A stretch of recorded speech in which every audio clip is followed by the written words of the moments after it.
issue. We've got all the jurors present, counsel, and defendant. Yes, sir. Come on back up. Right, this is where you take the stand.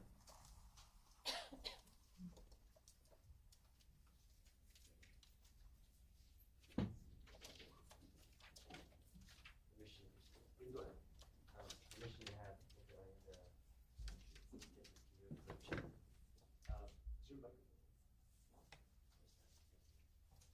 Detective Anzik, can you approach and open up what's going to be State Exhibit 1, 2, 3, which is the right one?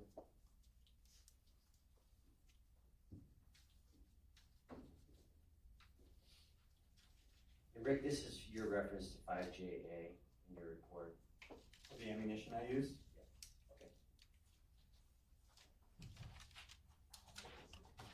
Oh, so it's 1, 2, 3. It's 5JA. You didn't have it listed on this one. No, we had to spray it.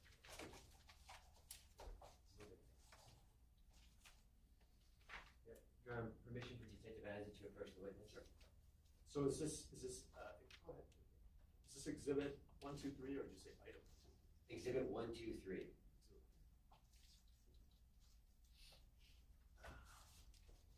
And this is still conditioned on the same agreement with defense counsel.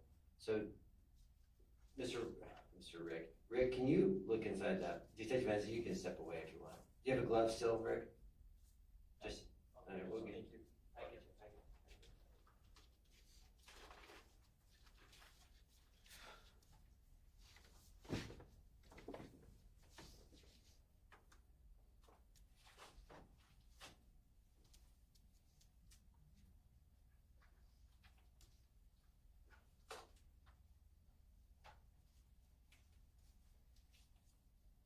Go ahead.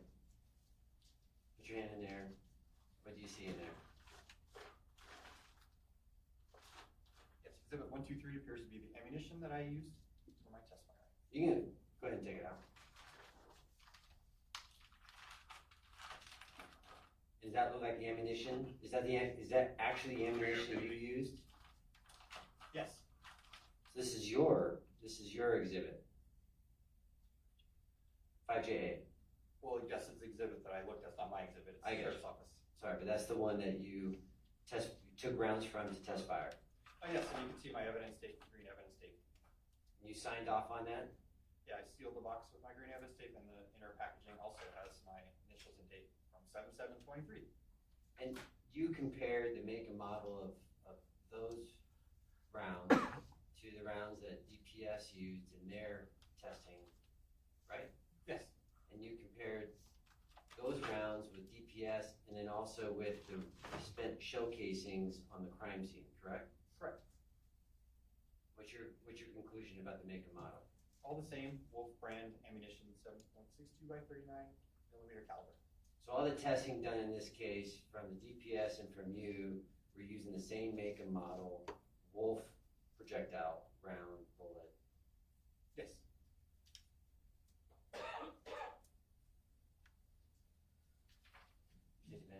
Oh, I got it.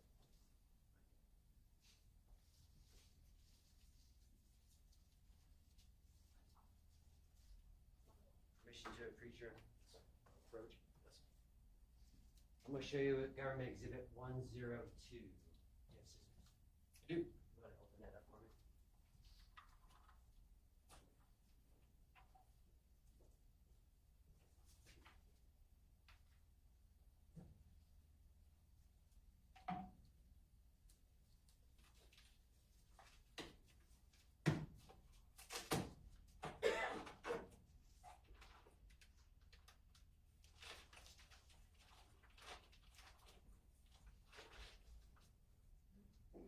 .102 appears to be a magazine and some ammunition.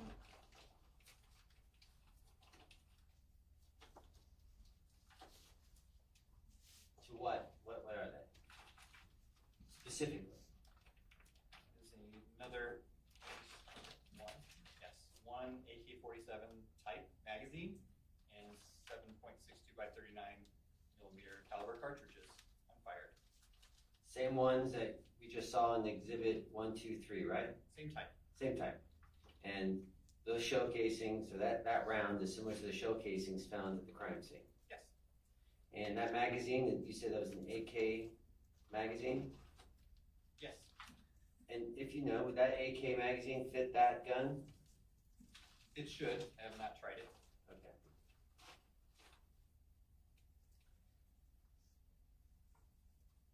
And since I'm on the, let me grab that from you.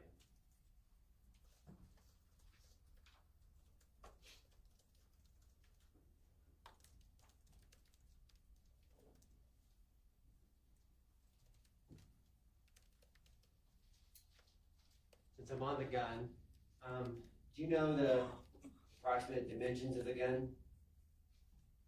Like the total length, Total length, barrel, about 34 inches. and the barrel, do you know? I didn't measure it specifically, but they're typically about 22, about 2 feet long, a little bit less.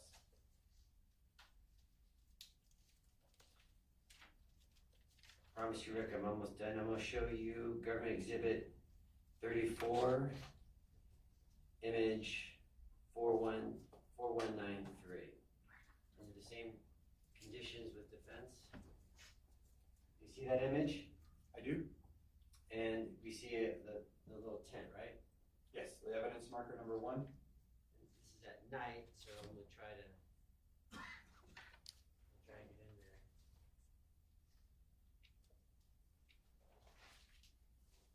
You see a spent shell casing in there? I do? Can you circle that? I can. Okay, and you don't know, and obviously you can't testify to when this was collected versus the other shell casings, right? Correct. And you can't testify to the canine in the picture, can you? I cannot.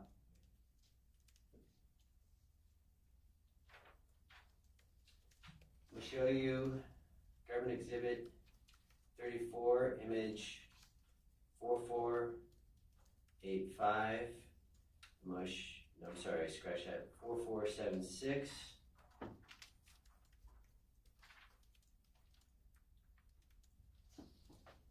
Let me zoom out.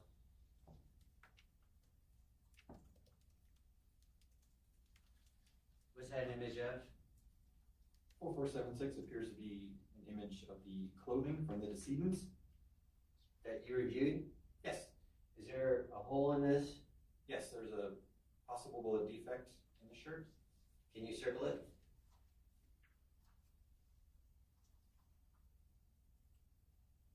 And looking at that hole, I mean, there's a lot of variability here, but is that, I'm sensing you're a perfectionist, Rick. Looking at that hole, is that hole be caused by a bullet in yaw?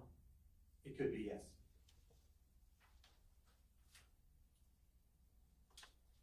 Let me show you Exhibit 34, image 4476. Is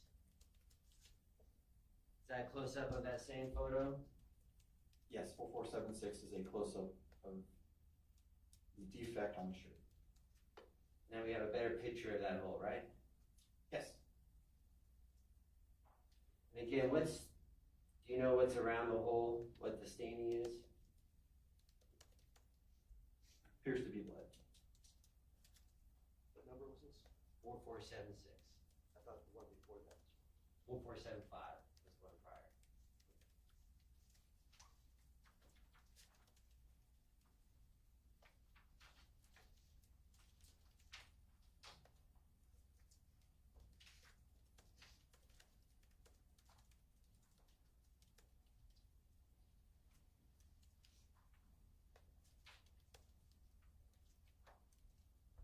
And did you also review the exit wound of the victim? Yes. I'm going to show you what's been marked as Government Exhibit 34, image 4497.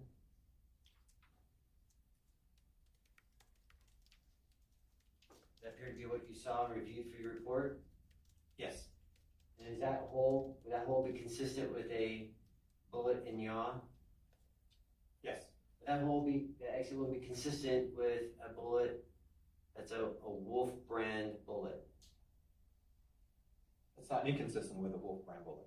would that hole be consistent or inconsistent with a Wolf brand bullet being fired from an AK-47? It could be, yes.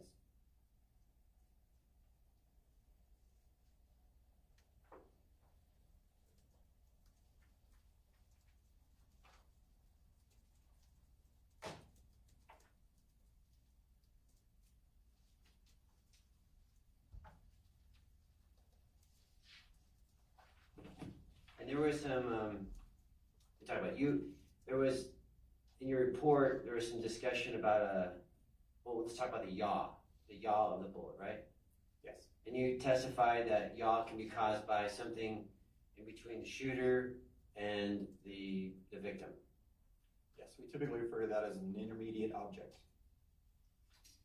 And you had reviewed some evidence about a possible tree limb in this case, right? Yes, there was a tree limb that was identified on the crime scene as a potential bullet impact site. And I'm not asking you to testify about where that tree limb was found and what direction it was found. I'm not asking for that. I want to show you the tree limb. I marked the last page of my set. Here we are.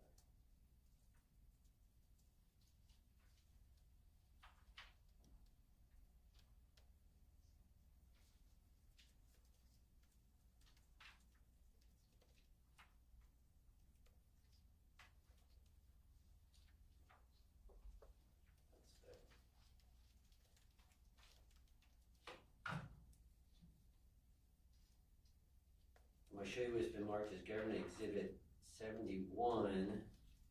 These don't have an image number on back, so I'm going to designate them 71A and B.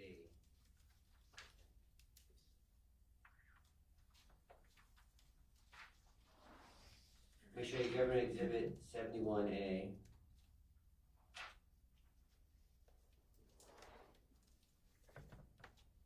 That is the remaining part of the branch, is that right?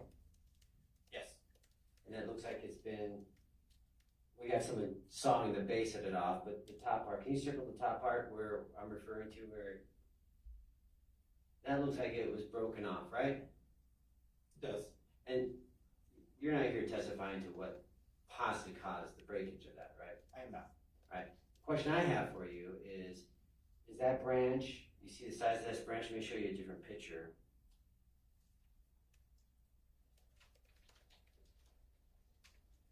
That branch, can that branch cause a yaw? If a round hits that branch, can it cause a yaw? Yes, that would be an intermediate object that could cause yaw if a bullet strikes it. And that branch, would that branch necessarily stop the bullet, or the bullet would just continue on but in yaw?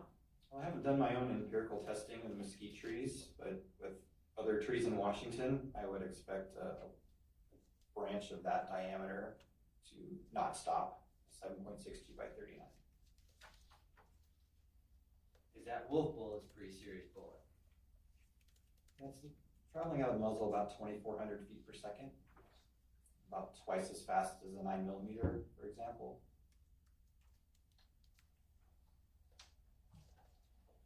I'm going to show you, just about done here, Rick. Show you Government Exhibit 121, scenario view from a drone image. Do you see? Upside down.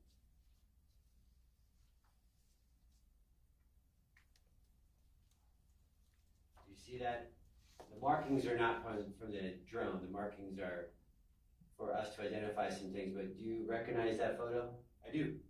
And just so that we all understand each other, Exhibit 121, the blue is one spent showcasing off to the right. Yes. And the yellow is the remaining 8 showcasings in yellow, right? Yes. You see can you draw a circle around the cones, the orange cones? You see the ejection pattern, right? Yes, Or the result of the ejection of the casings, right? I do. If a shooter is standing where the cones are, would the ejection pattern in yellow and blue be consistent with if a shooter is standing where the cones are? That is certainly one possible location. And also, do you know, is this the cone start for the measurement to the victim's body, the 350 feet? That's how I understood it. And 350 divided by 3, can you do math for me? 115 yards. 115 yards. Just 1 second, Your Honor.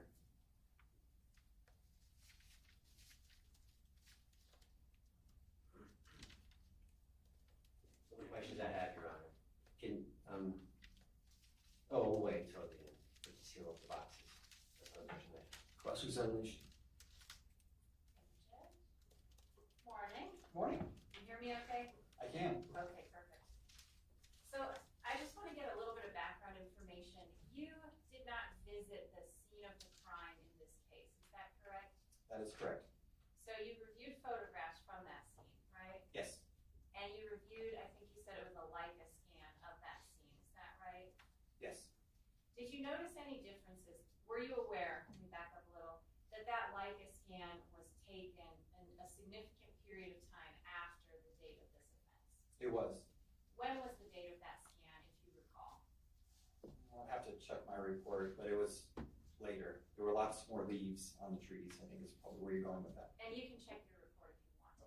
Do you have it up there with you? Yeah, let me look real quick.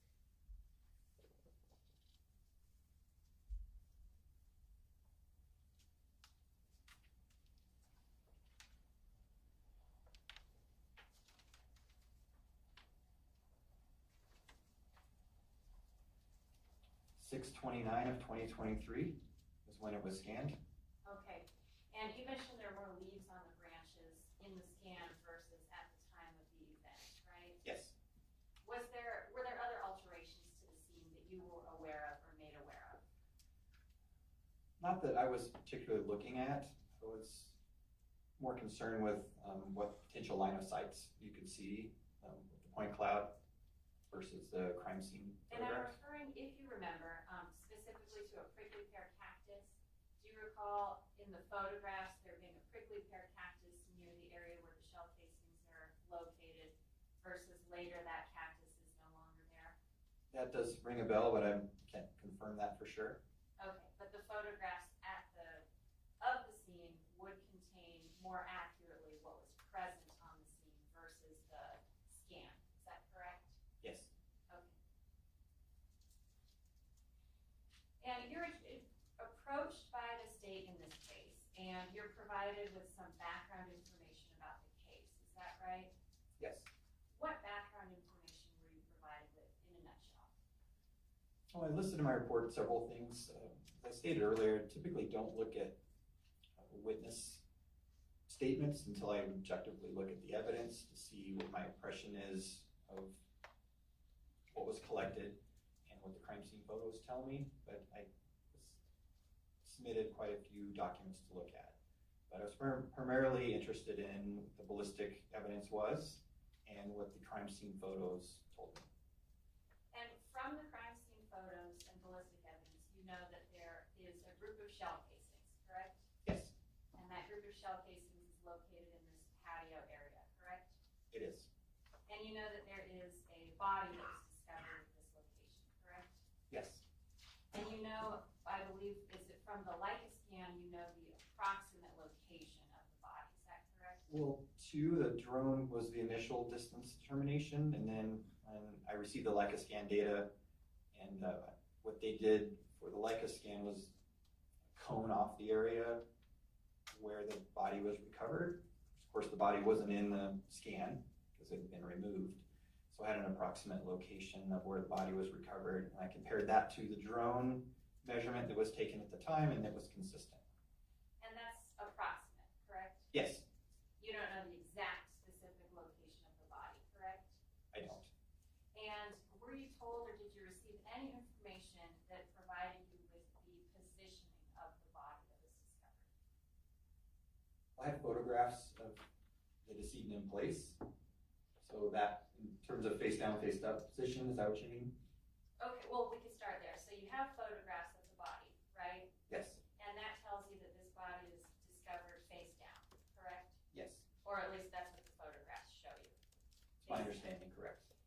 Did the photographs show you how that body is positioned with respect to the house or the shell casings? I don't think so. So do you know specifically where the entrance went, let's say? Do you know where that is positioned in relation to the house and the shell casings? No. You don't know where that entrance wound is? Not relative to the scene itself. There wasn't enough landmarks in those photographs for me to be able to determine where in space the body was. I mean, there was a tree nearby, so a couple of more photographs I might have been able to tell, but with what I was received, I could not. Okay. So you don't know, for example, if the body's face down and the head is pointed towards the house, or the feet, or vice versa? Correct. I do not know the orientation of the decedent Okay. at recovery.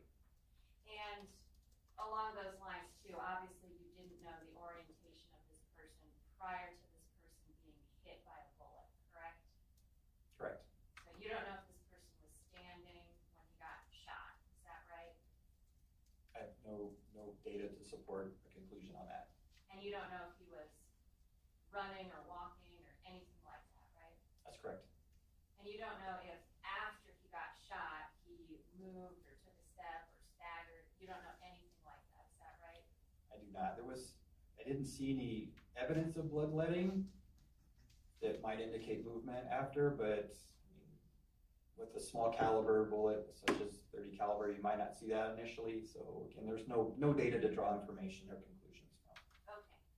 And so I think you mentioned, using like a trajectory rod if there's a car with bullet holes in it, right? Correct. And sometimes that can give you a good idea of where this bullet came from when it hit this car. Is that correct? Yes. Now, that's fair to say that's only going to work if you know, for example, that the car was not moving, right? Well, bullets travel fast enough that typically speaking, if the car is moving, the bullet path into the car won't change, but you don't know exactly where the car is in space. I guess that's your question. Right. Okay. So it gives you approximations, right? Yes. Based on other factors that you might know and you might not know, correct? Yes. And so if a person's going to be shot, for example, and you don't know where he was standing or how he was moving or what position or direction he was in before he got shot, then doing something like a rod from the wound would not be very helpful. Is that right? Yes, well, rods and bodies aren't typically, I guess, the practice now because bodies can move so much in space and so quickly. And an upward trajectory might be flat because the person's slightly bent over, some other reasoning for that. And also, we talked about yaw with intervening objects earlier. The bullet can yaw on the body as well. And so the tissue impact could veer that bullet from its original path as it travels through the body. And I've definitely seen that experimentally and in casework. So that's another, probably, in my opinion, another reason why medical examiners don't typically put rods into bodies. And I want to come back to that in a minute. But first I want to talk a little bit about the shell casings. That is a piece of evidence that you did examine, correct? The casings from the scene, I actually didn't examine, just photographs only, but they were consistent with everything that I just previously testified to. Right. So you get photographs of this group of shell casings at the scene, is that correct? Yes. And then you're provided this weapon, right? Yes. And you're supposed to test this weapon to get an idea of where these shell casings land when they eject from this weapon, correct? Well, I didn't do ejection pattern on this rifle. It was another examiner. I was just simply observing my testing on where the cartridge cases were landing to see if it was consistent with what was previously reported. If that makes sense. That other examiner was Aaron Brunel, is that correct? Yes. So he tests the weapon and he makes a determination about the pattern of the shell casings, correct? Yes, in this case. And you reviewed his report prior to coming to your own conclusions, is that correct? I did. And you also mentioned that you fired yourself this weapon from a stand, is that correct? I did. But you didn't draw any conclusions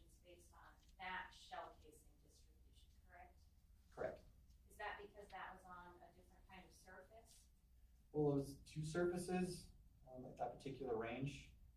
Right about where the ejection port was, there was concrete and there was gravel.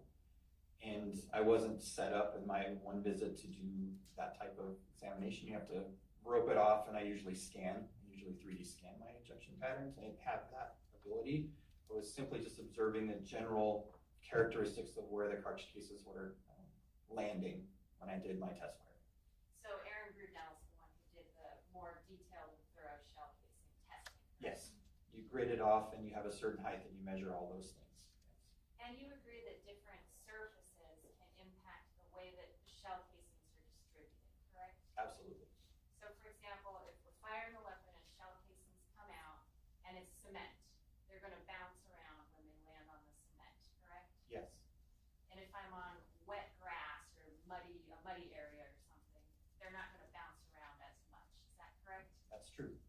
So depending on the conditions on the ground, literally, that sort of depends how these shell casings get distributed. Is that correct? That's correct. And there can be other objects. We talked about intervening objects with bullets, but there can be other objects that interfere with shell casings as well, correct? Yes. So that prickly pear cactus that we mentioned is an object that could, for example, interfere with how those shell casings get distributed, correct? Yes. And all of that can interfere with a determination of how distant the shooter is from those shell casings. Is that correct? It can. So the best way to test, for example, you see a crime scene and there are shell casings there. And from the shell casings, you're trying to determine how far away from that group of shell casings the person firing this weapon was standing approximately. That's what you're trying to determine, correct? Approximate shooter location. Yes. And so if you're going to make that determination, the best practice is to test the weapon on a surface that's very similar to the surface at the crime scene, correct? Yes. Because otherwise it can be off significantly, correct? Yes. Okay, Try to control your variables. right. And other variables involved in shell casing testing, does that include the height off of the ground that the weapon is fired? Yes. So, can you explain that a little bit? How does the height of the weapon affect a shell casing pattern distribution? Well, think of a firearm as a system of tools that work together to fire this cartridge. And there's two pretty significant tools in the firearm that help or assist with that ejection pattern. One is called the extractor, which extracts. We're very simple in firearms. And there's an ejector that ejects. And the extractor is a hook, and the ejector is a post. And as it comes to the rear, they interact with each other, and that's what causes the cartridge case to fly out of the firearm. And there's inherent variability in that. And if you were to control all the variables you could and just fire this firearm in one place, one position, you're still going to get a little bit of distribution error, if you will. And so anything that's going to affect that interaction with the extraction and ejection could affect where they land, meaning how you're holding the firearm, what ammunition you're using, and of course what height you are off the ground. So, and there are all different positions that people fire from, too, right? Yes. So you could be standing and holding a rifle up at your shoulder, correct? Yes. Or you could be kneeling and holding that same rifle, correct? Yes. You could be in a prone position on your stomach and holding that same rifle, correct? You can. And you can be aiming up or down or anywhere in between, correct? Yes. Do all of those things potentially affect the shell casing distribution? Definitely can. And if you're holding, let's just throw another variable in there. What if you're talking about somebody who's a left-handed shooter? Can that affect the way the weapon is held? It can. I actually haven't done any pattern testing with left-handed shooters with those kind of rifles, but I mean anything that could be a variable on how that firearm is held could affect the potential of where they land. Were you told in this case that the suspect was left-handed? I believe that was mentioned at some point. Did you adjust any of your testing to account for that variable? I didn't do the ejection pattern testing, and my testing was done in a rest, so it wasn't right hand, left hand. It was a static rest that I placed the rifle in. Okay, so that's a question for Aaron Brunel, who did that testing. Yeah, save that for him. I will do that, thank you. So, when you're talking about what you can learn from a group of shell casings, for example, if you just stumble upon a group of shell casings out in the middle of nowhere, you could possibly learn what type of ammunition was fired, is that correct? Yes, And you can tell that from the shell casings themselves, correct? you can, and sometimes firearm type, Sometimes firearm type, correct? Not always, right? not always. Because many types of ammunition are compatible with multiple types of firearms, correct? Yes. So from the shell casings that you observed in this case, what could you determine just from looking at those shell casings? What are things that you could determine definitively, conclusively? That they were the AK caliber, meaning 7.62 by 39. They were wolf head stamp, and they were also steel cartridge cases, which is typical for that type of weapon platform. You say AK caliber. Are those shell casings, is that ammunition that's compatible with other types of weapons besides an AK? Yes, there's many manufacturers that make firearms that will chamber and fire the 7.62 by 39 millimeter. So just from looking at that group of shell casings, you don't know which weapon or which type of weapon was fired. That's correct, right? From my examination, of course, they were sent to me, I could do microscopic comparison and identify them to a specific firearm, but I did not do that in this case. You can do that with shell casings? Yes. How accurate is that? Well, based on my training experience, when I identify something, I'm confident that they were fired from that firearm. Okay. And that's only if you do a specific type of testing on the shell casing, correct?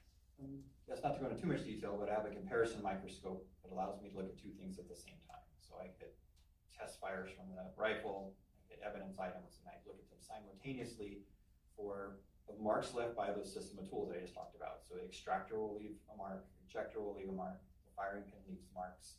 And those are all individual microscopically. So that's what I'm looking at when I do comparisons. And you didn't do that in this case, right? Correct. Another question for Bruno. Okay.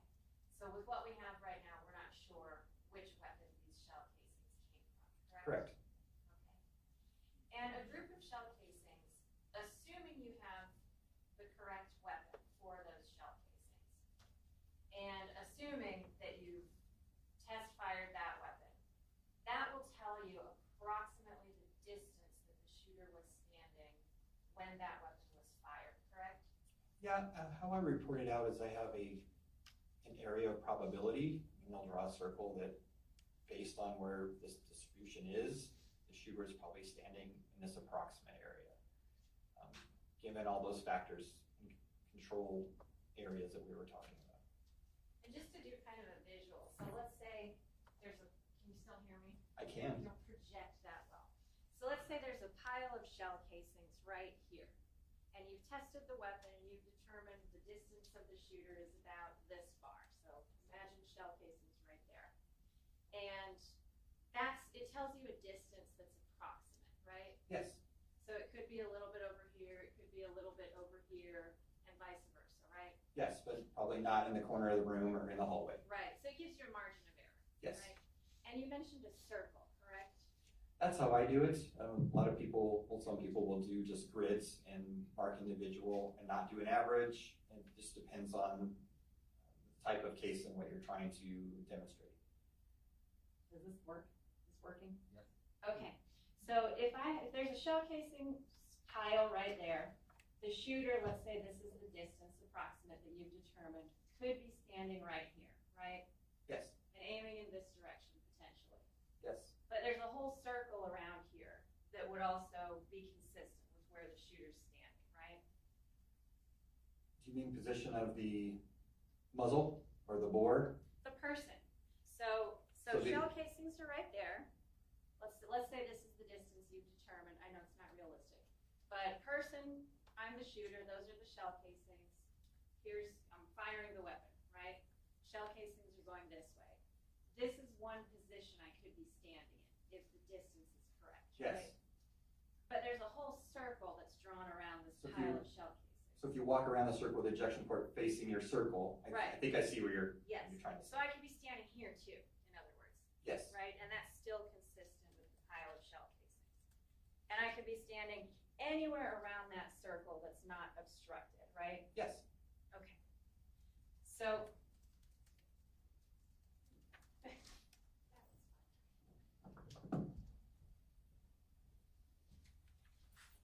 So from a pile of shell casings, you're getting a distance and you're getting a radius, basically. Yes, At any point along that radius, the person could be standing, correct? if I understand your question correctly, yes. Okay. In other words, the shell casings themselves don't determine which direction a person was aiming, right? That's correct. You need other evidence to look at that and to determine that, correct?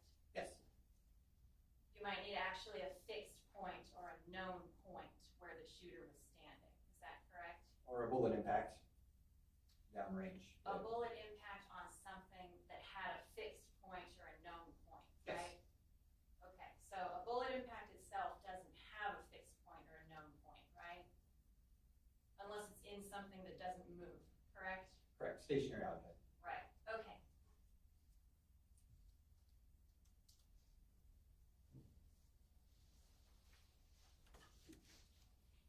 You mentioned something when you test fired the weapon. Oh, before I move on from that, describe a little bit how possibly aiming in an upward direction versus a downward direction might change the shell casing distribution that you see.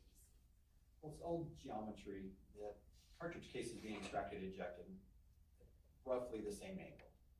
So if you're changing the angle of the bore of that firearm, steering it so, and the distribution on this particular firearm is slightly forward of the shooter and to the right, somewhere around 15 feet or so, just on average. But so if you were, and that's from a horizontal bore, that's how the convention is to do this type of testing. Now, if you were to raise or lower that bore to not horizontal to the ground, you're going to change that geometry of that extraction ejection and could potentially affect the pattern. How much it affects the pattern, it would depend on the testing that you would do. You'd have to do empirical testing to determine what variable, how much is that pattern distribution changing when you move the bore up and down.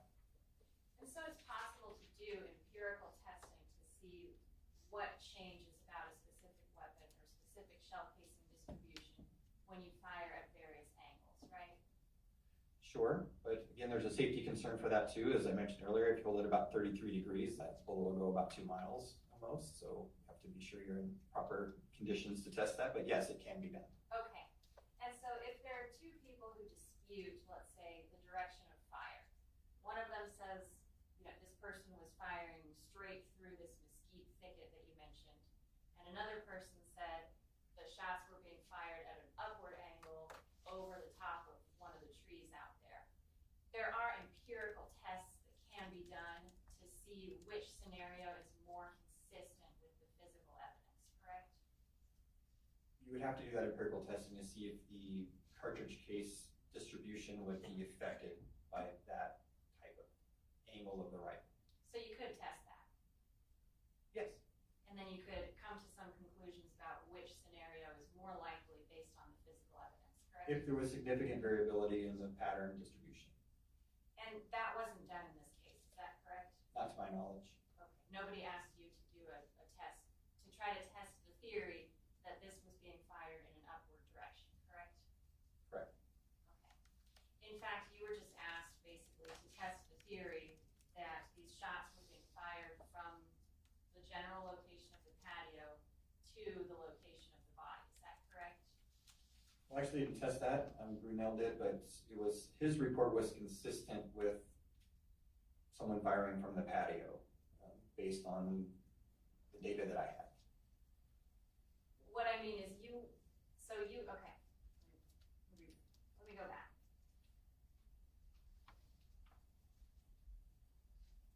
You were asked whether or not the shots being fired from the patio were consistent with the evidence that you observed. Is that correct? Yes. And in your opinion, shots being fired from the patio are consistent with what you observed, correct? Correct. is the evidence that you observed consistent with somebody standing on the patio and firing in a more upward direction? Is that consistent?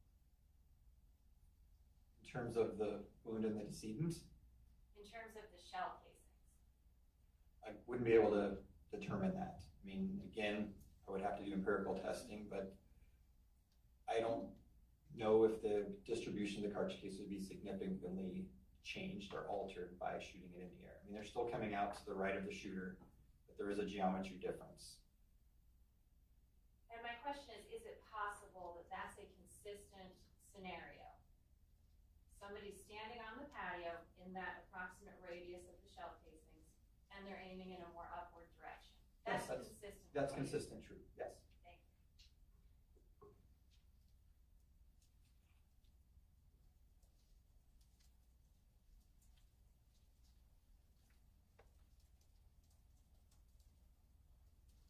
Let me ask you a little bit about some of the testing that you did or that you reviewed when you were coming to your conclusions. You mentioned something about the impact of these bullets downrange, and you said that they basically made clean holes or something like that, right? During my testing, all the impacts were circular. Okay. That means when there aren't any objects in the way, the bullet is not tumbling, it's not in yaw. Is that correct? That's correct. Are there weapons where when you fire them, even though there are no intervening obstacles, a bullet might still be in yaw or it might be tumbling? Yes, I mentioned that during direct. If the barrel is damaged or the rifling is missing or the barrel is corroded or intentionally altered, you can see bullets that leave the muzzle in yaw, meaning they're not stable as they leave the muzzle.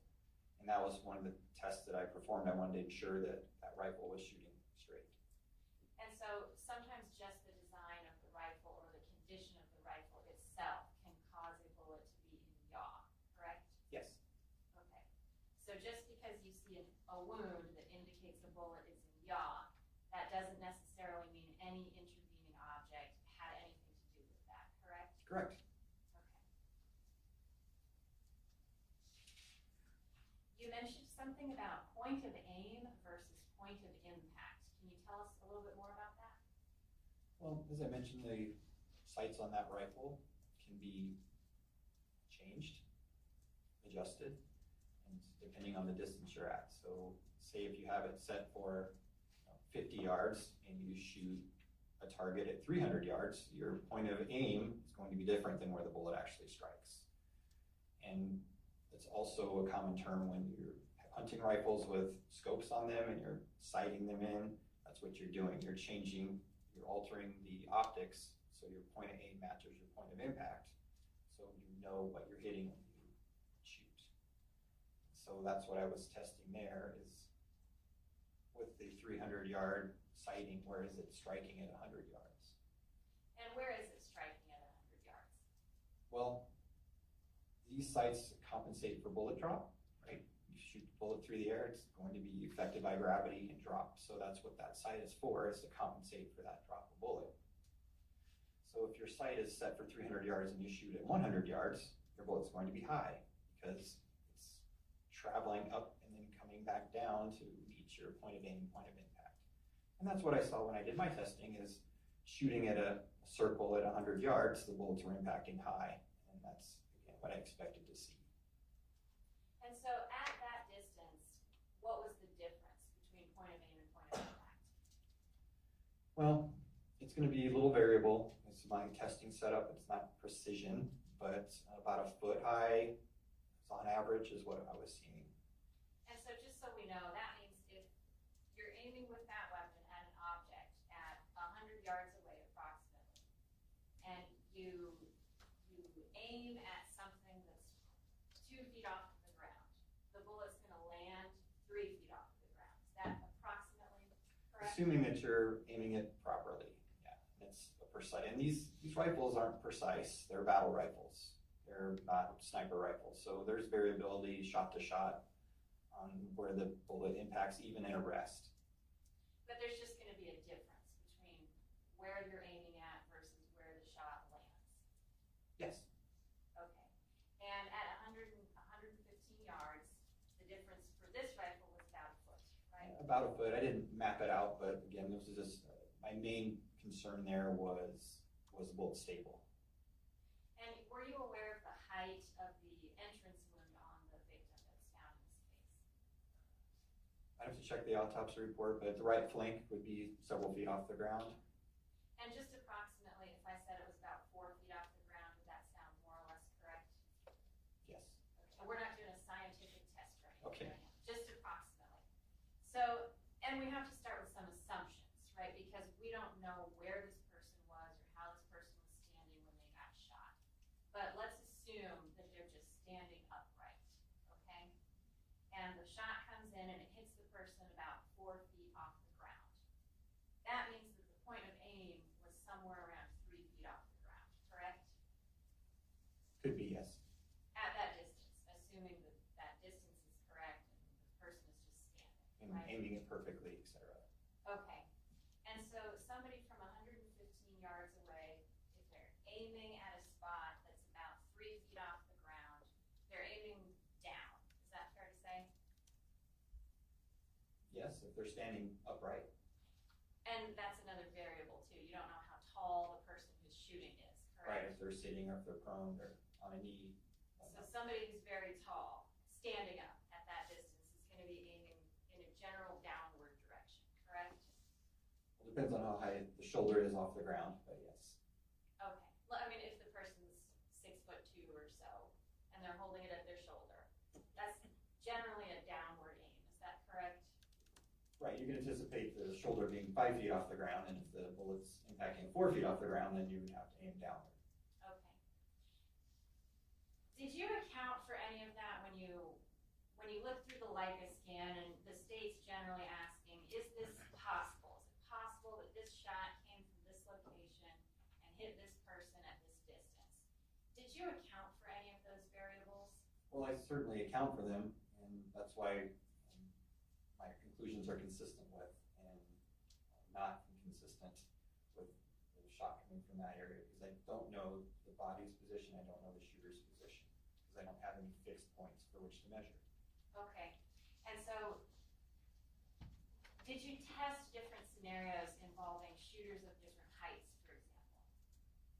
No.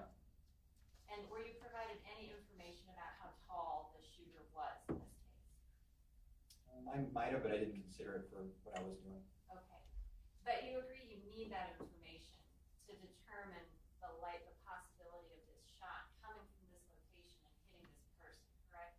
I don't necessarily need the dimensions of the shooter, just because there's so many different shooting positions, and also I didn't have a known position of the decedent either. So even if I would have considered that, I mean, all factors given, it's still consistent that the shot could have come from that area. Well, I guess how do you know that that's even possible if you don't have these variables to consider? Well, I know that the bullet can travel 115 yards and penetrate a body, and if we don't know the position of either the victim or the shooter, I go back to what I know about that particular weapon platform and what it's capable of doing. But there are other variables that you have to consider, correct? For example, if there was like a 10-foot tall, really thick brick wall in between where the shooter was and where the victim was, you would say that's not consistent with what you're viewing on the ground, is that right? Sure. Yeah. Maybe that was a poorly worded question, but you have to account for the fact that if there are intervening objects, it could be possible that those objects actually prevent a bullet from traveling that distance and getting to that person, correct? Yes. And the position of the person has a lot to do with that also, correct? Position of both parties has a lot to do with how that bullet gets to where it's going. And you don't know the position of either of the two parties, correct? That's correct. And you also weren't provided any information about any other potential shooters in the area, correct? No, there was no other ballistic evidence that suggested another firearm. I think I might have had some corroded pistol cartridges, but they were too old to have been involved.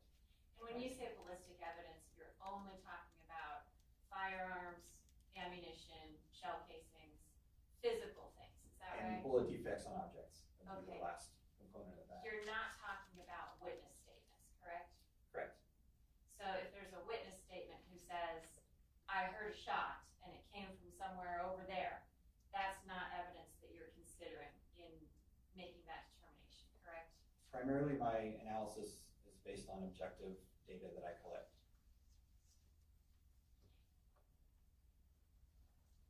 Did you do a specific, let me pull this picture up real quick for you. This is Defense Exhibit KK.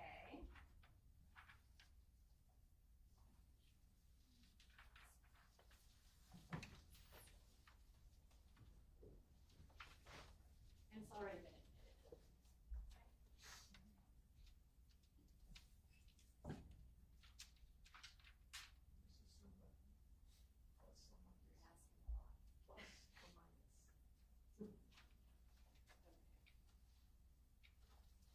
Oh boy, okay. And can you see that picture in front of you? Yes. Okay. Do you know what this is? Do you recognize this? I believe this is the potential line of sight between the house and where the victim was recovered. Correct. And so this photograph is taken essentially from, let's say, the view of the potential shooter, okay? And you can see it goes out there and you see all of those obstacles that are in the way, correct? Yes. And do you know what all of those obstacles are? Obviously there are trees. Do you know what some of these other things are? If I remember right, there was a storage box and some other random objects laying there. And when you say storage box, are you talking about that big square thing that we see in Yes, the middle? the big square thing. Okay, I just want to make sure we're looking at the right object. Do you know how high that object is? I would have to go back and look at the scan data to measure it, but I don't off the top of my head, no. Did the scan data measure this and measure the height of this object? Scan data measures everything. Okay, and so it'll measure the thickness of those pillars, I suppose, right? Yeah, so what it does is it makes a point cloud, and every point is a measurable data point. So anything that it sees, I can measure up to probably like 5mm accuracy. So once that scan is done, you can go back to anything in the scene and measure it. Okay, and I guess my question is, given these obstacles and given the known measurements that you have for these obstacles, given the fact that this weapon has to be aiming in a downward direction, assuming, and we're making assumptions, I understand that, assuming the shooter is a 6 foot and change tall person who's holding this rifle at his shoulder. Given the point of impact and the point of aim, he has to be aiming generally in a downward direction, correct? Based on the sights that were set on the rifle when I examined it. Yes. Correct. And there's that big object right there in the way, right? I'm not sure it's entirely in the way. I'd have to look at them. I mean, based on the perspective of this photo, it does definitely look like it's in the way, but when you look at the point cloud, it seems to be a little more line of sight available. It's hard to say, a lot of leaves there. But yes, it's definitely something to consider as objects in the way of the bullet path. And so if I'm aiming in a downward direction and I hit that object's going to stop a bullet, right? And it would leave evidence behind. Right, and there wasn't any such evidence that you observed, correct? Not that I saw in the documents. And same thing with those walls, the pillars of the pergola right there, right? Those pillars, those will stop a bullet, right? Should, yes. And if they don't, they'll leave evidence, right? Definitely leave evidence. And obviously that big mesquite tree, the thick branches, the thick trunk, that'll either stop a bullet or leave evidence, right? Yes. And there wasn't any such evidence that you observed, right? Not that was in the documents that I looked at. Okay.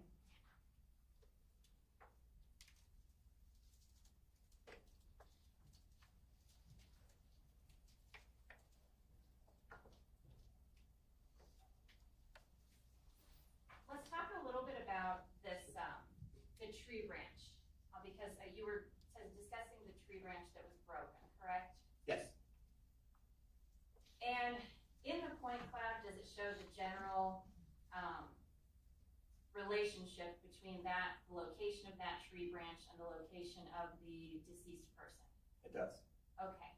And is it fair to say that that tree branch is a little bit to the, is it south? South. A little bit to the south of the deceased person, and it's in between the person and the shell casings back at the house, correct? It is. And so, just describe to me, so if you think that the tree branch can cause yaw on the bullet, that was your testimony, correct? Yes.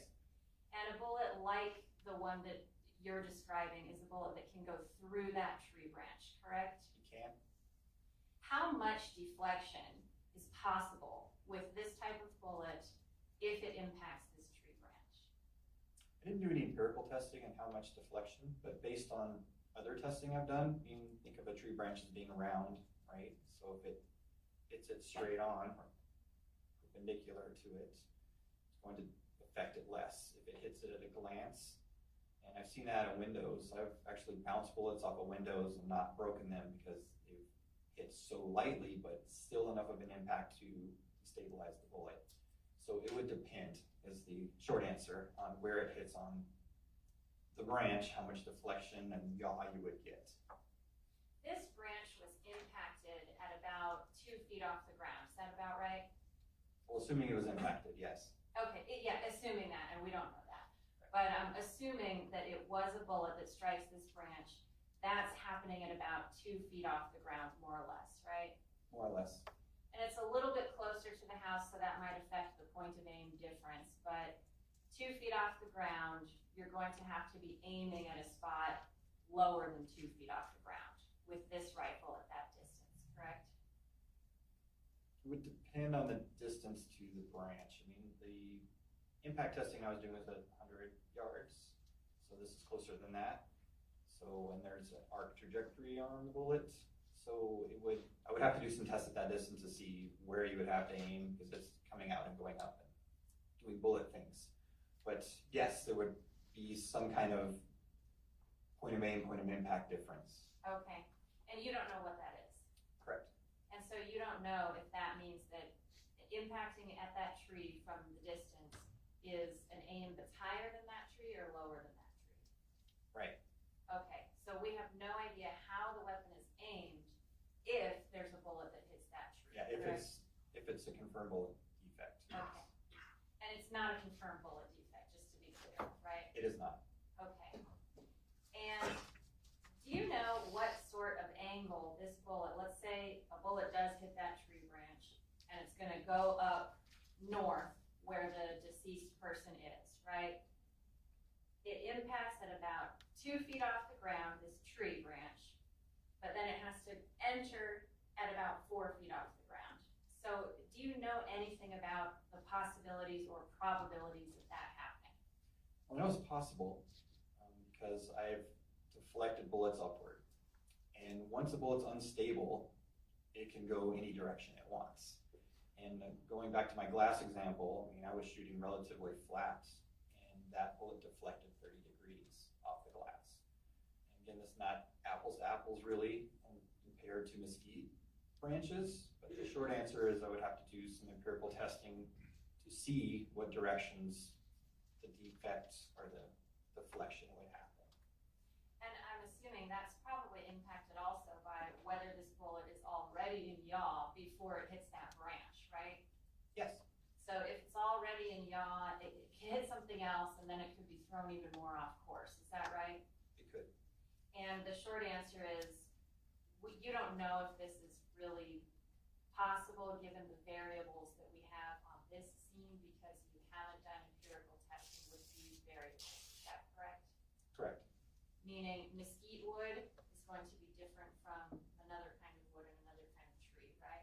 There's definitely varying differences in hardness of wood, and that dramatically affects bullet impacts and what happens after the impact.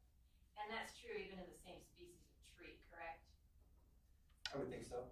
A tree that's maybe rotten or dying is going to be softer, let's say, than a tree that's, well, maybe it's not, I don't know, but that might make a difference, correct? It could. Okay. And there was some testing done of this tree branch to try to determine if it could be shown that a bullet actually impacted this tree branch. Is that right? Yes. And you didn't do that testing yourself, is that correct? I did not. But you reviewed the results of that correct? I did. And specifically, the testing is looking for something that either contains lead residue or looks like a bullet hole. Is that correct? Yes. And in this case, there was nothing that appeared to be a bullet hole on this tree branch. Is that correct? Yes. And there was no lead residue collected from this tree branch either. Is that correct? There was no lead detected on the tree branch. So there's no indication that a bullet actually impacted this tree, correct? Correct. And were you also made aware that there was animal fur that was in or around this same area by this tree branch? I think I'd heard that, but I don't think it's in the report that I reviewed. Okay. If one of the detectives who first noticed the break in this branch says there's animal hair there, that's obviously another explanation as to how this branch got broken, correct? It's possible, yes. And there's no testing that was done on this branch to determine when the branch was broken either, right? Not that I know of. And I'm imagining that's a whole different area of expertise to determine the age of broken wood and things like that, right? That is out of my realm. Okay, mine too, if you can believe it. So there's no evidence to suggest that a bullet actually hit this tree and broke this branch. That's correct, right? From the material I reviewed, you're correct. Okay. Did you when you test fired this rifle, or when you reviewed Aaron Brunel's report on that, were you able to come to any conclusions about the grouping of the shots? With the cartridge cases? With the shots that you fired So downrange? the impacts, no. So you don't know if they generally land close together or if they're very spread out?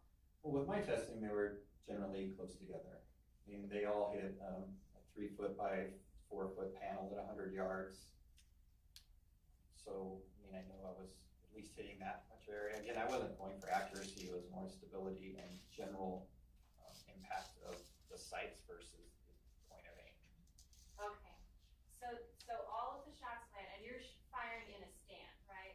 Yes. So the rifle is in a static position, it doesn't move, correct? Yes. So every shot is fired from the same exact position of the rifle, correct? In theory, yes. In theory, when you're testing, and I know it's not perfect, but it's as close as you can get to holding the rifle in the same position and firing shots downrange. It is. And that gave you a result of a 3 or 4 foot, would you say, sort of area of impact for the shots? Probably less than that. Probably about a 2 foot. I mean, again, I didn't measure it. I was just trying to hit the paper, and again, that particular rest isn't as precision or as precise as I could probably get on how to hold that rifle. But again, I was looking for different things. Could you just sort of show with your hands how big approximately that area is?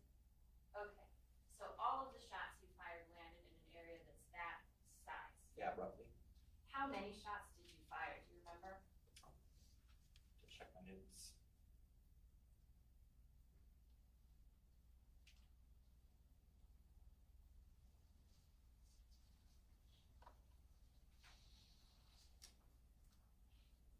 $15 shots? Okay, so all of those 15 shots landed in that area. Yes. In this case, you examined a body, right? No. Or you examined photographs of a body? Okay. Yes. That was not meant to be a trick, sorry. And you saw one entry wound in that body, is that correct? That was my opinion. There was one entry, one exit. There weren't any other bullet holes in that body, correct? Correct. And you didn't review witness statements, I know that, but there is a witness who states he was there just one step behind this person when this person gets shot. Assuming that the person who's firing the rifle, in this case, is firing at this person from 115 yards away, and assuming that person is holding the rifle steady and firing a bunch of shots in this direction, you would probably expect to see more bullet holes. Is that correct? Not necessarily. I work a lot of officer-involved shootings of officers who are trained, very well trained to shoot, and they will empty 2 magazines and I can find 2 bullet defects in the area they were shooting. So it doesn't surprise me that there were a lot of shots and not a lot of bullet holes or defects. given the grouping of this rifle, and given, let's say that the person is holding this rifle fairly straight and firing shots very rapidly, and giving the grouping that you tested, under those circumstances, you would expect to see additional bullet impacts, correct? Now, going back to my previous example, I mean, officers, when they qualify, have to shoot their magazine in about an 8-inch circle to qualify. And I've seen, again, lots of shots fired where the decedents hit one time. So, I mean, again, there's other factors to consider, but just the sheer accuracy of the firearm doesn't necessarily play into what I might see downrange. How about things that are around this person when the person gets shot? If there are, let's say, 9 shots that are fired rapidly in this general direction, you're going to expect to see other things that are hit. Is that right? Yes, there would probably be some defects in some of the trees out there, but what they would look like, I don't know. I know that some of the trees in Washington that I've shot and tested, very subtle, the impacts to them, and I only know to look for them because I put them there. So I could understand why an investigation might miss some defects that were out in that large area. And if there are other animals in the area, for example, you might be concerned that the animal might get hit, right? Well, yeah, any time a firearm is fired, you expect that, there's a level of danger to targets downrange. And same thing with other people, if other people are standing near the target, right? Yes.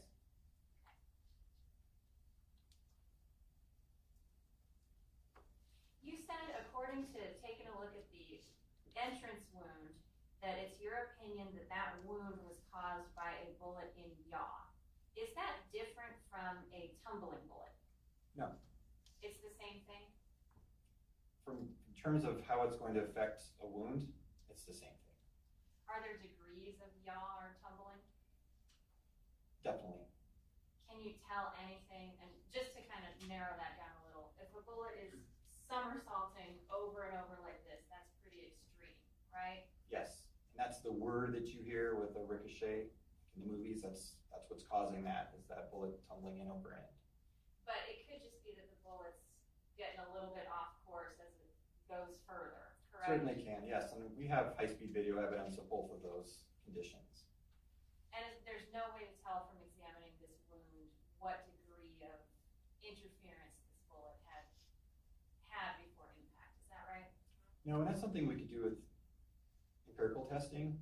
If a tumbling bullet would still penetrate, travel through the body and still exit versus one that was simply just slightly unstable, how much energy is it going to expel into the body and still have enough energy to exit the back skin, or the chest skin in this case, and go downrange? So again, that's something that can be deciphered, but in this case, there's no way to tell from the entrance and exit wound if it was a tumbling bullet or one in yaw, but again, for all intents and purposes, it's the same. Okay, but the degree of energy that the bullet loses has an impact when it hits a target, for example, right? Yes, and going back to that 800-yard case, that was one of the factors that I considered, was the bullet ricocheting off the water, because there's a river there, and would it still have enough energy to go 800 yards and penetrate someone and kill them, and it didn't. So there is a level of instability that will affect the energy as it travels downrange. Okay, and we don't know what object or what was acting on the bullet that impacted this person, is that correct? Correct. And that bullet was never found, obviously, right? As To my far as we knowledge. know. Okay, and without finding that bullet, we can't tell which weapon was responsible for causing this wound, is that correct? Right, if the bullet was recovered, microscopic comparisons to a particular firearm would be possible. And that's not possible in this case, right? Well, it's probably still out there somewhere, but not right now. Okay. And having that bullet, we would be able to determine whether that matched the weapon that you tested, correct? Yes. And whether it didn't match the weapon that you tested also. Yes. So that weapon could be excluded or ruled out depending on the results of the testing of that bullet, correct? It could be. And you say the bullet's probably still out there. What do you mean by that? Well, I mean, it wasn't recovered, and so we have a through and through wound on a decedent, so in theory, that bullet is, somewhere out there. That bullet couldn't have been destroyed on impact later with the ground or anything like that? Tell me a little bit about that. Well, AK-47 bullets, the 7.62x39, are steel jacketed with a copper coating. So you see a copper color on the bullets, but they're not copper bullets like you would see in a pistol. That is copper coated steel jacket with a lead core. So pretty durable, pretty hardy, but also can be subjected to rust since they're steel. But you don't see any fragments really on the x-ray, so that bullet's really not coming apart. And so some of the things we look for on these type of injuries is there pieces of lead in the wound tract to tell you the bullet's coming apart or fragmenting. Didn't see any of that on the x-ray, so I would anticipate the bullet is fairly intact wherever it is. That's assuming that this wound was caused by an AK-47 full metal jacketed bullet, correct? That's correct. But it's also true this wound could have been caused by a number of different types of bullets, correct? Yes. What are some of the types of bullets that could have also caused this wound? Well, it'd have to be a high energy, non-fragmenting bullet. And there's some other ones out there, but typically speaking, this is consistent with AK-47 round versus the type of energy, the lack of fragmentation that we see in this case. What types of weapons are consistent with the type of weapon that can fire the rounds that you just described?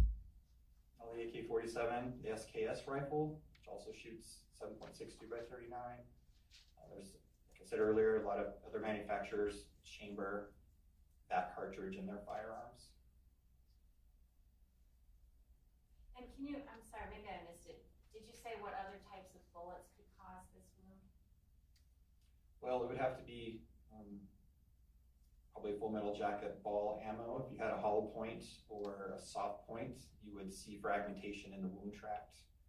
And so it'd need to be a full metal jacketed high energy bullet.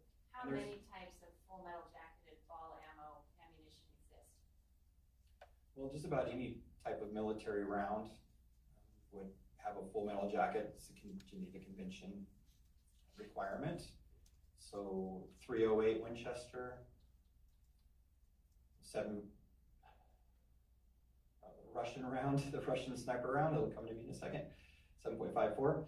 And so there's some other different rifle cartridges out there that do have full metal jackets. You described the AK that you examined as a common type of rifle, right? Yes, to my knowledge, it's the most common rifle in the world. Okay, I just wanted to say what you meant by that, but you just answered that question. So that's the most common type of rifle in the world, the AK-47. Common platform, yes. Most of the ones in the world are machine guns or full auto, and this is the civilian semi-automatic version of that. Would that then make that ammunition the most common type in the world as well? It could, yes.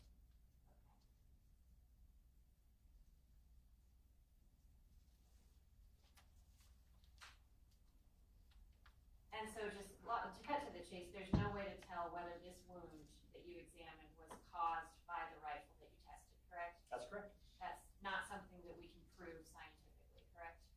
At this time, correct. Okay. And you mentioned that this must have been a longer distance shot with a rifle. Explain what you mean by longer distance shot. Well, a close range shot would deposit gunshot residue from the gases onto the clothing and the wound. And those were tested and determined to be negative. You said the clothing was tested, correct? Yes. Do you remember if any testing was done of a backpack? I didn't see any of that in the documentation. Okay. If a backpack were being worn by this person, that's close to the body, right? That's almost a form of clothing, correct? Yes. And that could be tested also to see if this shot possibly came from closer range, correct? It could be, but typically that testing is done around the wound area.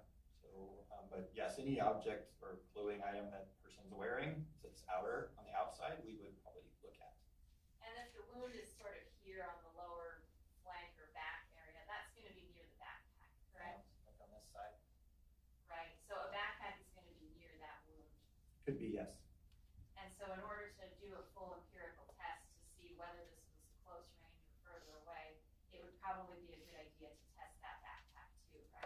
Assuming they were wearing the backpack at the time, yes. Assuming that, right? And to your knowledge, that wasn't done in this case, right? I saw no reports relative to a backpack test. When you say that was it gunshot residue that you're able to see to determine if this was a closer range shot? Am I understanding that correctly? Yes. Okay. If you see gunshot residue on a person, or if you don't, how far away is the closest that a shot can be fired without leaving gunshot residue? It would depend on the firearm and ammunition type, and that's one of the common procedures that we do is distance determination, meaning how far is the rifle away from the target where all that residue is dispersed and not deposited on the clothing. So you would have to do, again, empirical testing to determine that. But typically speaking, it's several feet before you do not detect any of that residue. So when you say a long range shot from a rifle, what you generally mean is that shot came from several feet away or further. And impacted some kind of intervening object along that path. Could the clothing cause that yaw that you described? Just hitting the clothing? Well, the clothing had the same type of defect.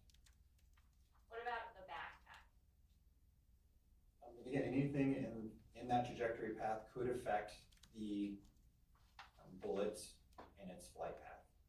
And or it could have been fired from a weapon that shoots a bullet that has yaw, right? Yes. So there could be nothing in between the shooter and this person, right? But there could still be yaw, correct? Yes.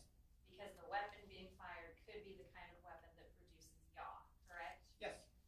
And given that there's no gunshot residue, or no, whatever you call it, I'm sorry, but you could have somebody who's standing just several feet away firing a weapon and cause this wound that you're seeing, correct? Right. A good rule of thumb is about 6 feet or so before you don't see it, but I've seen it, just like everything else in forensics, there's always an exception. So you would need to do the testing with the known firearm to determine that. So this wound could have been caused by somebody standing 6 feet away with no intervening objects, correct? Possible. With a firearm producing yaw in the muzzle, yes. That's possible. Okay. Do you know, you were talking about testing the clothing. Do you know how soon, or how soon that testing has to be done in order for that testing to be effective? Well, we're looking for heavy metals, and so they persist. Looking for antimony, lead, strontium, barium. So you can do that test pretty much, Yeah, how long? those metals stay there, and they don't degrade, say, like DNA does. So you can do that testing. I'm not sure, there probably is a timeline, but I know it's a pretty long one to be able to still detect those metals. And so the fact that that testing was done and there wasn't any gunshot residue discovered is a pretty strong indication that there wasn't any there, period, correct? Yeah, that's consistent, yes. And the same is true for the tree branch, right? Right, the lead would persist. In fact, I have a pole in Seattle that I test every couple of years, and it still reacts, and the shooting was in 2009. So the fact that there's no lead residue in that tree branch is a pretty strong indication that there never was, right?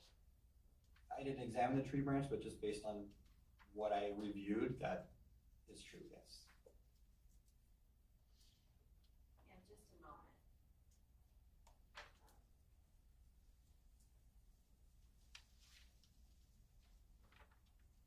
Give us a moment here.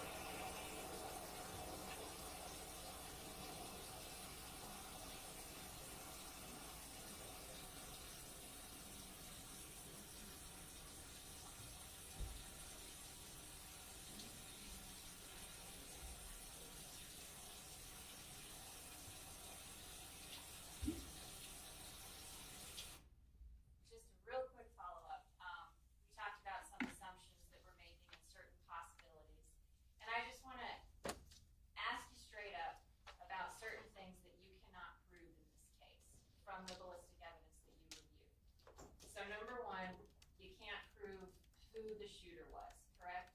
That's correct. You can't prove which firearm caused this wound, is that correct? Caused the wound? Correct. You can't prove which type of ammunition caused this wound, correct? That's true. Can't prove which bullet caused this wound, correct? Also true. Can't prove which direction the shot came from, correct? Correct.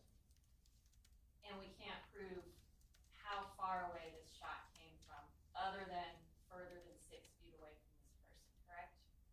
Yes, true. That's all I have, Ryan. Correct? Yes, sir.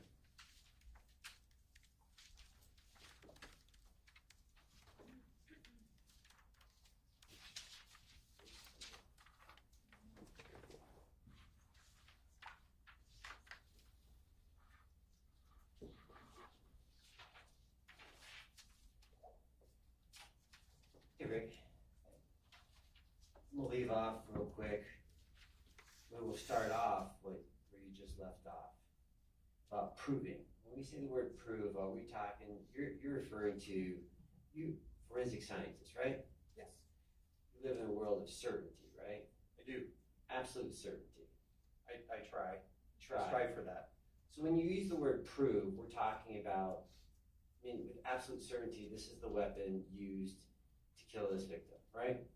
Yes. There's no way for us to have absolute certainty because we don't have the bullet, right? That's correct. But there's other evidence in this case, right? You've been in crime scenes before, right? I've investigated crime scenes. Yeah. And there's other evidence that helps people out to determine what happened in that situation, right? Yes. Other than the weapon and other than the bullet, right? Objection, leading. Stay. Let me ask you,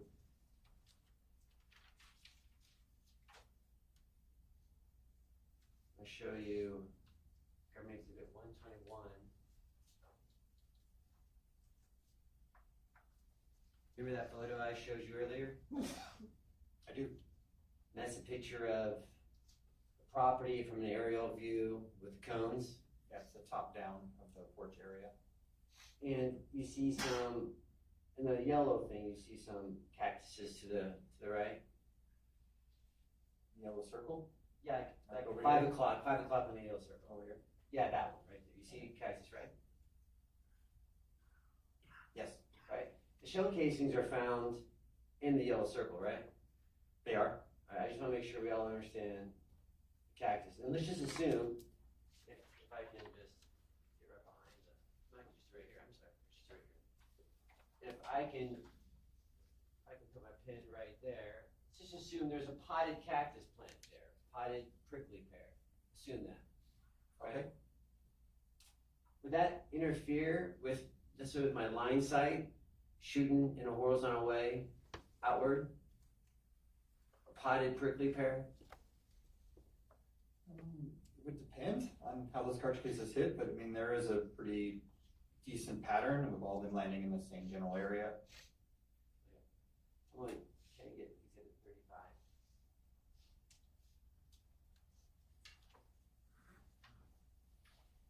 And you saw the body orientation in this case, right? I did face down. Face down. And you testified on cross. Did you see any bloodletting? There wasn't any in the photographs of the scene that there was a blood trail, if you would. I mean, there's obviously bloodletting around the wounds, but I didn't see anything, and there was nothing in the notes that I saw that there was any observed. Just for the jury's understanding, what was meant by bloodletting?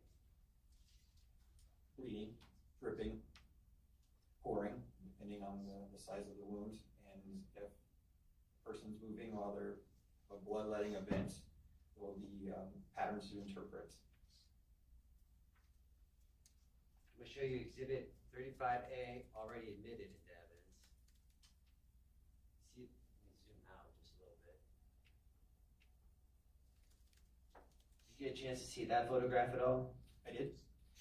Is that, do you see, in that photograph, do you see bloodletting or blood trails? Not from that photograph. I'm going to object on foundation. I don't know that the witness can testify to this subject. I don't know if you heard his answer, but he said no. Want to strike the answer? I need foundation. But the question was whether he saw any bloodletting. He said, no. That's exactly the question and answer I wanted. Like, you're striking the answer though? Yes, and the objection is foundation. I don't know that this witness can testify to Oh, what all right. bloodletting is or whether he observed it, so foundation. Well, there's been a lot of questions asked about bloodletting. There were no objections before. I'm gonna reverse myself. The question was just a yes or no. Did he see it or not in the photograph? And he said no. So the answer stands.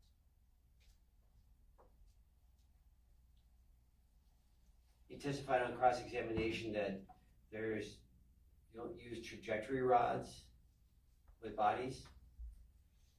It's still used, but it's not the common practice for trajectory rods and bodies. My understanding is, certainly in King County and the Seattle area, that's not done.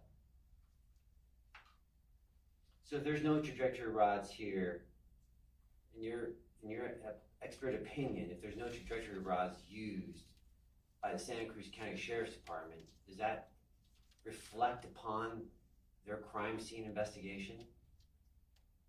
Objection, foundation as to whether that reflects upon a crime scene investigation. Overruled. I don't expect to see for a crime scene investigation, I don't expect to see trajectory rods and bodies, and I would not use it to form my opinion anyway because of all the variables that I'm aware of for using that practice. There was talk about the entry wound and exit wound of the victim. Yes. I think we had like a visual, the entry wound in the right flank, you said? Yes. Right, and do you remember where the exit wound was located? Chest area? yes. Right, so just explain to me as an expert, entry and exit, which direction is that bullet going? Back to front. Back to front? Any elevation? I think it was slightly upward, but again, there's variability in how a person can move. So that doesn't necessarily mean the bullet was traveling upward. Variability in how the person moves is one factor, right? Yes. The other factor, can the bullet continue to yaw in the body? Yes.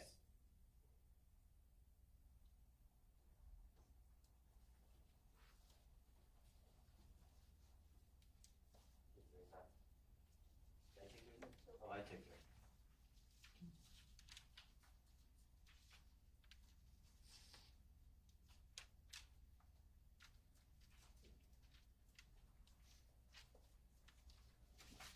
Let me ask you, as I'm looking for I think it's actually KK, Defense Exhibit KK. Let me ask you about, this is common, do you wear a backpack? Ever wear a backpack? I have worn a backpack. Backpack goes on the back, right? Does?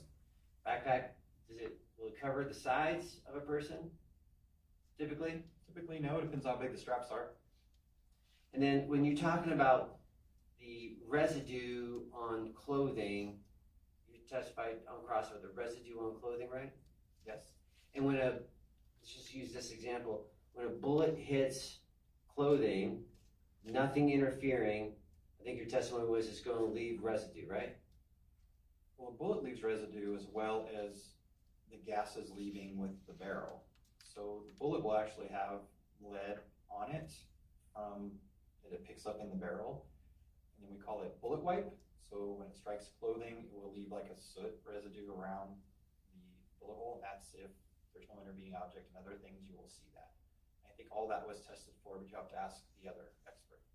Do you have any, in your report, in your review, was there any evidence of any bullet wipe residue on the victim's clothing? Not during my review. You guys have your KK.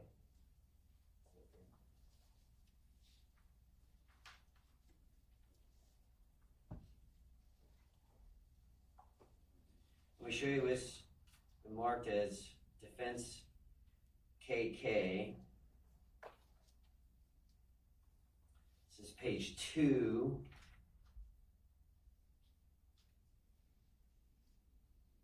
Remember testifying about that image? Yes. You have no idea about where the photographer is standing or how high or how tall the photographer is taking that photo? I don't.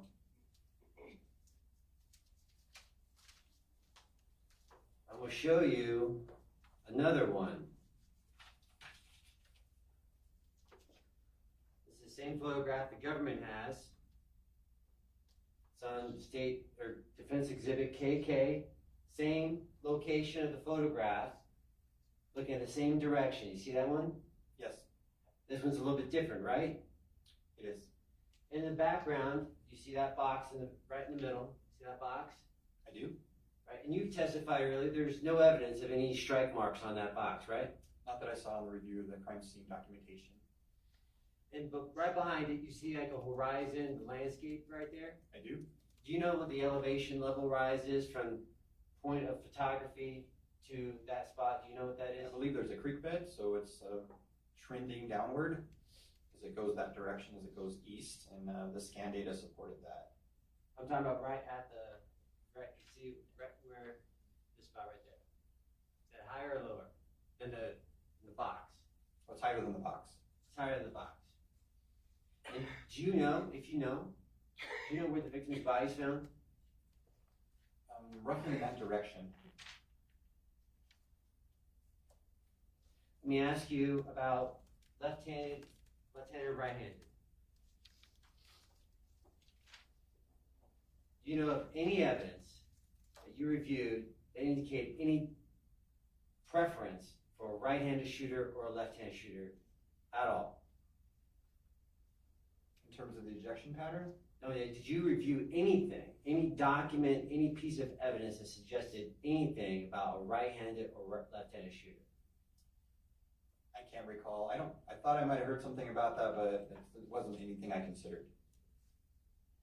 Let's talk about the ejection pattern. You talked about, we did a little demo in the well. We talked about if I had a horizontal shot straight ahead, right? My ejection pattern is going off to my right-hand side, right? Yes. Right. And if I angle my gun up a little bit, the barrel changes, but my, what do you guys call that? The Ejection port? Ejection port. I mean, it's still in the same general area, so would that significantly change my ejection pattern?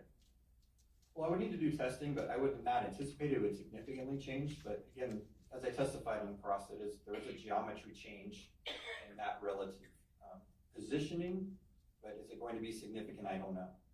I'm going to show you Government Exhibit 121. So when we talk about change, significant change or not, if I'm standing where the cones are at, horizontal forward, yellow is where the ejection pattern's at. If I were to rotate my gun up a little bit at a 35-degree angle, whatever, am I going to get considerable change? I'll have some geometry change, I got that. But I'm going to have significant, will it be significant change? I don't think so. I've done similar testing with pistols, with different orientations, and I've not seen a significant change in where they ultimately land versus where the shooter is standing. I mean, there's some change, but not significant. But I mean, significant would be up for argument. I'm going to talk about that in a sec, but we're not talking about with a pistol where you go upright and then go gangster style. We're not talking about that with a rifle, are we? Right. All right. Let's talk about significance. We're not, if my angle is 35 degrees, we're not talking about a shooter standing over here, are we? I don't think so. We're not talking about a shooter standing all the way out here, are we? Again, I don't think so. I'd have to do empirical testing, but in my experience, I would not anticipate that.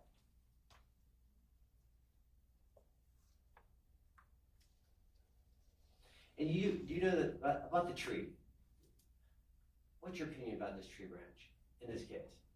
Well, in terms of what? About is this tree branch the cause of the yaw? In your opinion? There's no evidence that the tree branch was impacted by a bullet. Do you know why the sheriff's department collected the tree branch? I think it was photographed. That's probably my suggestion. I saw it in the photographs and it's like, well, that might be a bullet defect. I knew there was an potentially unstable bullet in play here, and I was looking for intermediate objects, and that was one photo of something that could have been an intermediate object, so it was collected and tested.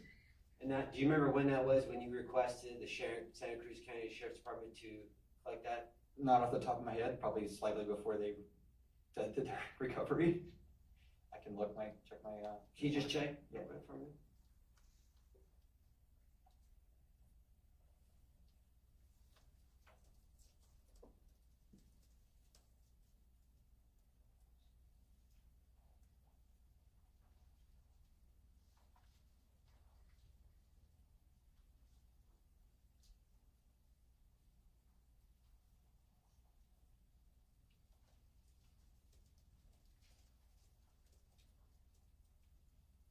I actually don't have it in my file when they collected it. I think it was summer of 2023, right after I think I visited and did the test fire.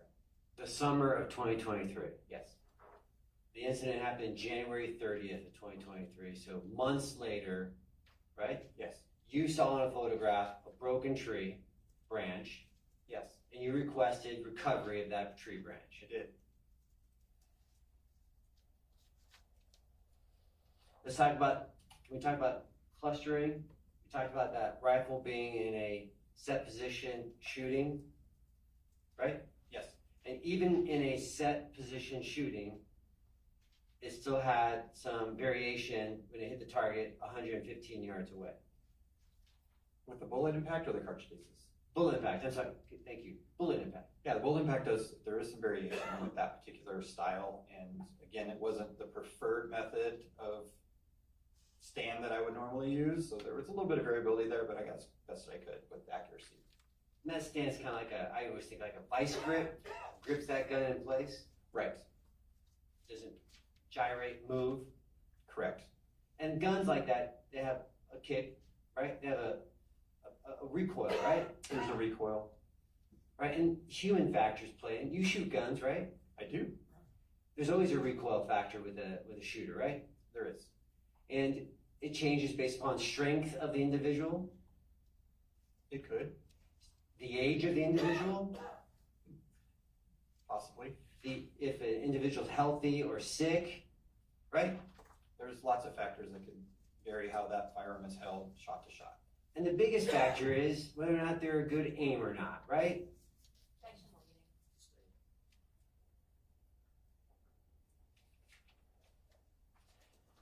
Does a shooter's precision ability impact clustering? How good a shot they are, you mean? Yeah, how good? It can. You testified that you've seen officers who qualify. When I say qualify, do you know what I'm referring to? I do. Explain to the jury what qualification means for a law enforcement officer. Depends on the agency, but usually at least once a year, they have to fire their duty weapon on a course and shoot it at different distances and have a certain degree of accuracy to be able to carry their firearm. And so they have to hit a target and cluster that target, right? Yes. And to be a law enforcement officer, you got to be pretty good, right? To qualify. Yes.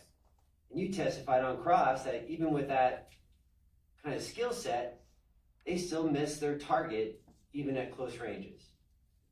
Absolutely.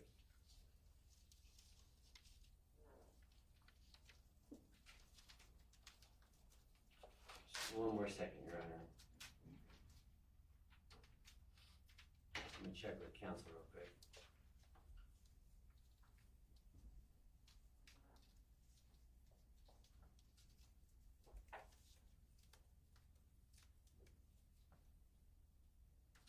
You testified that no bullet, no projectile was found, right? That I know of. And do you know what efforts the Santa Cruz County Sheriff's Department went to try to locate the projectile, the bullet? No.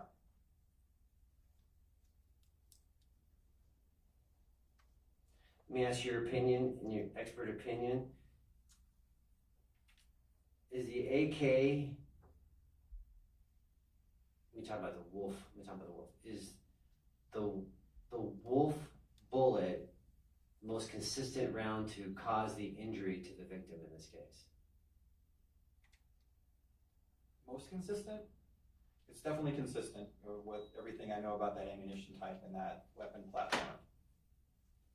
And how about the use of the AK to cause that injury? Not sure what you mean by the use of an AK. pretty consistent. We've got an injury, the distance, right? We have the severity of the injury. An AK can or cannot cause that injury. It can. I have just one more photo. You know what exhibit number that is?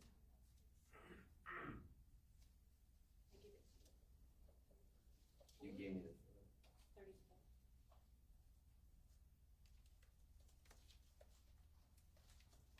Just 1 second, Your Honor.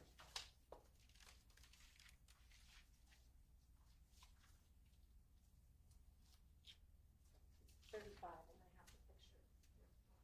Okay. I'm going to show you, is it either A through M? It's one A through M. I'm going to show you, can you put up something? I'll identify it. You put it up. Is it? Yeah.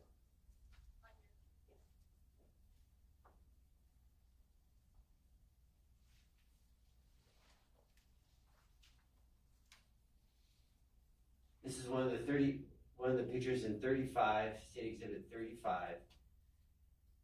Do you see where the victim's body is located, Rick? I do. Can you put a little circle around the victim's body?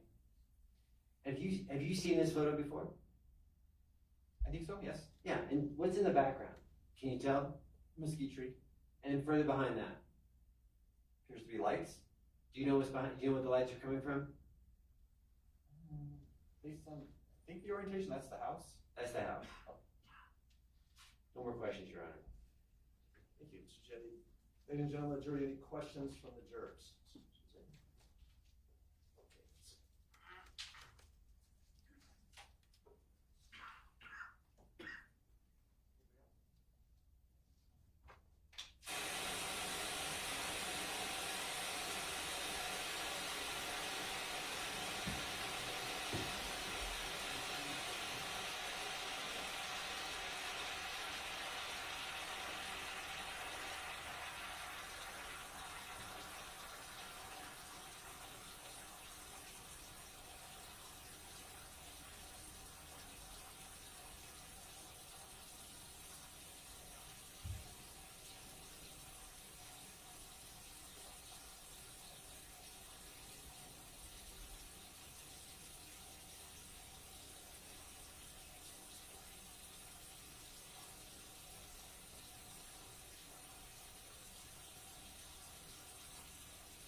Question from the juror is, in your opinion, what direction would the victim fall if shot in relation to where you believe shots were fired from? Face up, face down, or face up? If you know. It's a good question. It's really hard to evaluate that. I've seen many videos of firearms incidents, and people fall in a variety of ways. They usually fall in the direction, the momentum that they're traveling in, because they're focused on other things. But even if they're twisting at the time, they could spin all the way around because they already started that twisting motion. Not that the bullet's twisting them around, it's just that they've started that action. And also there's some nervous reactions that happen, like involuntary jumps and things that occur. So it's really hard to evaluate or predict where someone would fall after being struck, even with a high energy bullet. All right, thank you. So I'll give this question to the jurors. Counsel, let's get back on headset.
I told you earlier that the lawyers did some work on their own last night, came in and this morning and told us about these stipulations that they had agreed to, and that made it possible for us to get this witness in and complete his testimony and let him go back to where he came from.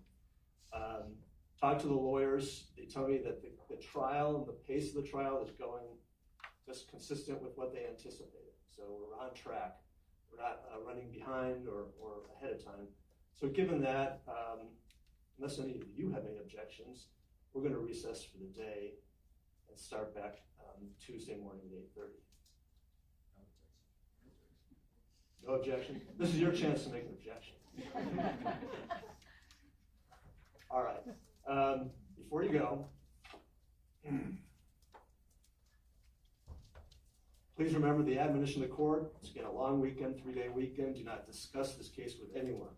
Do not have any contact with the lawyers, defendants, witnesses, victims, or victims' representatives. Do not conduct any independent investigations.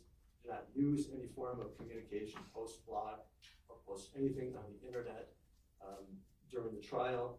Do everything you can to avoid media coverage. And with that, have a good weekend. We will see you next Tuesday morning at 8:30, and we'll begin the trial again, Tuesday through Friday next week. Thank you. We rise before